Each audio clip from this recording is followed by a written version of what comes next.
নমস্কার, কেমন আছো সবাই? আশা করছি ভালোই আছো। আমিও খুব ভালো আছি। তো সকালে উঠেই আমি কিচেন থেকে ব্লগটা শুরু করলাম, আর আজকে শুধু খাবারেরই ব্লগ বানাবো। তো এখানে কাবলি ছোলাটাকে ভিজিয়ে রেখে দিয়েছি, আর এটাকে ঢাকা দিয়ে রেখে দেবো। এটা এখন করবো না, সন্ধ্যাবেলায় করব। তো এখন আমি মেয়েকে পাঠাচ্ছি ড্রয়িংয়ে। ড্রয়িংয়ে যেতে যেতে ওর বান্ধবীদের সঙ্গে দেখা হয়ে যায়। তো এখনও তাদের সাথে যাচ্ছে, তো ওকে আরেকটা আমি এগিয়ে দেবো, দিয়ে আমি বাড়ি যাবো। তো ও যাক, আর আমি এখন বাড়ি যাব। তো দেখো, তোমাদের সাথে কথা বলতে বলতে আমি বাড়ি চলে এলাম। আর এখানে আমার হাজব্যান্ড এনে দিয়েছে সবজি। এই সবজিগুলোকে আমি এখন রেখে দেবো, আজকে আর করবো না, কারণ অলরেডি আমার ঠিক হয়ে আছে আজকে আমি কী খাবার বানাবো। তো এখন এগুলোকে রেখে দিই, আজকে আর এগুলো করছি না। তো চলার কি এনেছে দেখাচ্ছি। এখানে এনেছে মটন, আর আমার মেয়ে আসার আগেই ভাবছি আমি এটাকে পুরো রান্না করে ফেলবো, কারণ ওর সামনে আমি করলে ও খাবে না। আর ওকে আমি চাইছি যে আজকে চিকেন বলে ওকে মটনটা খাওয়ানোর চেষ্টা করবো, দেখি যদি খাই তো। এখানে মটনটা ধুয়ে আমি প্রেশার কুকারে দিয়ে দিয়েছি, আর এখানে সামান্য পরিমাণে নুন আর হলুদ আর একটা পেঁয়াজ কুচি দিয়ে এটাকে প্রায় আমি 4 থেকে 5টা সিটি মেরে নেব। আর এখানে চর্বিটা, এটা আমার খুব ফেভারিট একটা জিনিস, তো এটা আমি আলাদা করে দিয়েছি, প্রেশার কুকারে আর দিলাম না। আর তোমরা হয়তো ভাবছো আমার গ্যাসটা এতটা নোংরা হয়ে আছে কেন, সেটা না, আমি সকালবেলায় উঠেই ব্রেকফাস্ট বানিয়েছি, তো ওই জন্যে ভেবেছি একেবারে রান্নাবান্না সেরেই আমি গ্যাসটা মুছবো বলে। তো এখানে মাংসটা আমি প্রেশারে বসিয়ে দিয়েই সবজিগুলো এখন আমি ফ্রিজে রেখে দেবো, আজকে আর করবো না বলে এগুলোকে ফ্রিজে রেখে দিলাম। আর দেখো, তোমাদের সঙ্গে মোটামুটিভাবে কথা বলতে বলতেই আমার মাংসটা প্রায় শেষের দিকে। আর এখানে আমি কয়েকটা আলু দিয়ে দিয়েছি, কারণ মাংসর থেকে আমার আলুটা বেশি ফেভারিট, তো ওই জন্য আমি আলু দিয়ে দিয়েছি। তো প্রায় শেষের দিকে হয়ে এসেছে, আর অল্প একটু হলেই মাংসটা প্রায় হয়ে যাবে। তো কালারটাও ভালো এসেছে, আর এটাকে আমি আর কিছুক্ষণের জন্য ঢেকে দেবো। তো চলো হোক। আর এখানে আমি মটরটাকে সেদ্ধ করে নিয়েছি, আর এখন প্রায় মোটামুটি সন্ধে হয়ে এসছে। আলুটা আমি আলু কুচি সামান্য একটু ছোটো ছোটো করে আমি কেটে নিয়েছি কিউব সাইজ করে। তো এটাকে আমি তেলের দিয়েছি, এটা লাল লাল করে ভাজা হবে, তারপরে আমি মশলা কষাবো। তো এখন এটা হোক। আর এখানে আমি নিয়ে নিয়েছি মশলা, এখানে টমেটো কুচি, আদা কুচি, আর কয়েকটা লঙ্কা, একটু জিরে ধনে গুঁড়ো দিয়ে দিয়েছি। এটাকে আমি মিক্সিতে পেস্ট করে নেবো। আর এখানে দেখো আলুটা প্রায় লাল লাল করে হতে আসছে, এখনও পুরোপুরি হয়নি। আর এই যে এটার আর দরকার নাই বলে এটাকে সরিয়ে দিলাম। আর এখানে কয়েকটা বাসন রয়েছে, তো একসঙ্গেই এই বাসন কটা আমি মেজে ফেলবো।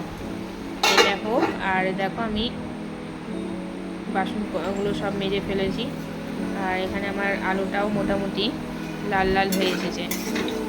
তো এখন আমি এতে সামান্য পরিমাণে নুন হলুদ দিয়ে দেবো। তা নুন দিয়ে দিচ্ছি, অল্প একটু এখন দিচ্ছি, পরে তখন টেস্ট করে তখন যদি লাগে তখন আবার দেবো, কারণ বেশি হলে খাওয়া যাবে না, আর কম হলে হয়তো দেওয়া যাবে, সেই জন্য অল্প একটু দিলাম। আর হলুদটাও দিয়ে দিলাম। এখানে আরেক কিছুক্ষণ আমি এটাকে কষিয়ে নেব।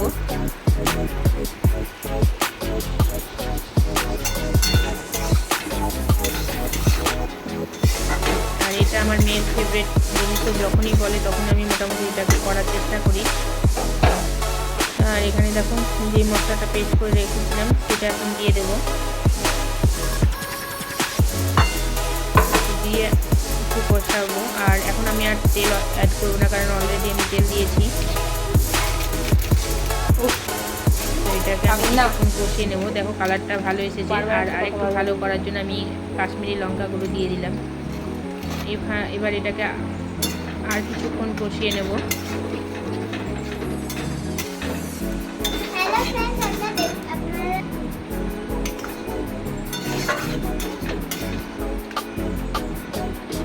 তো কষাতে কষাতে প্রায় মোটামুটি আলুগুলো 70% সেদ্ধ হয়ে এসেছে।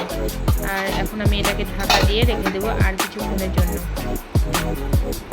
আর গ্যাসটাকে রেখে দেবো হাই টু মিডিয়াম।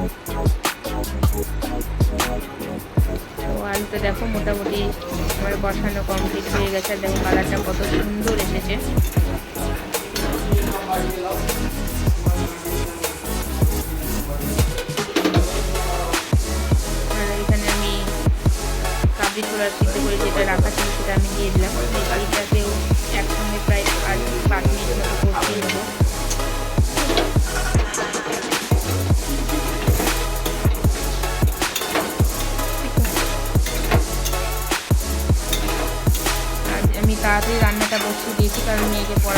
বলে।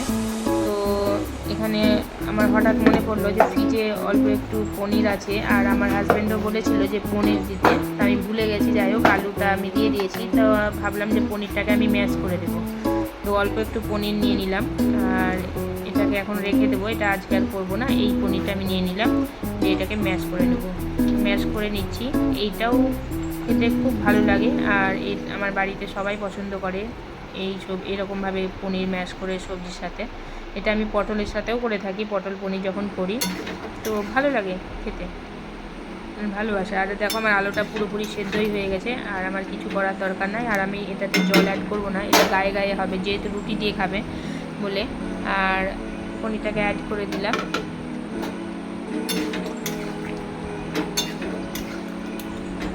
আর 2 মিনিট মতো এটাকে ঢাকা দিয়ে রেখে দেব, তারপরে আমি নামিয়ে দেব। আর দেখো হয়ে এসেছে। আর আমি এটাতে জল অ্যাড করবো না, যা আছে এতেই হবে। আর একটু গায়ে গায়ে লেগে যাবে, একটু গাঢ় গাঢ় থাকবে।